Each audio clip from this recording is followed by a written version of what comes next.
Mais non, mais on fait comme si c'était la vérité. Tout simplement parce que quand vous êtes en LMNP, vous avez la possibilité de créer une charge fictive en plus des autres charges que vous pouvez déduire. Encore une fois, deux possibilités, ou le régime du microfoncier avec l'abattement, ou le régime du réel. Si vous êtes au régime du microfoncier, vous avez 50% d'abattement. Si vous êtes au régime du réel, vous avez la possibilité, comme tout à l'heure, de déduire toutes vos charges.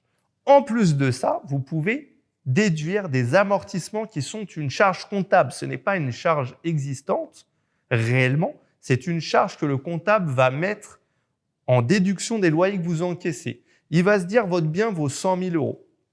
Le bien vaut 100 000 euros. Admettons qu'on amortisse le bien sur le bâti, donc sur 80% de l'existant, puisque 20% par exemple vont être affectés au terrain, 80% au bâti.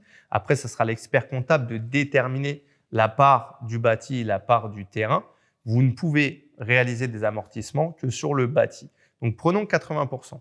Donc l'expert comptable va amortir votre bien en partant du principe qu'il amortit 80 000 euros. 80 000 euros par an, sachant que le bien se déprécie, il va se dire sur 30 ans.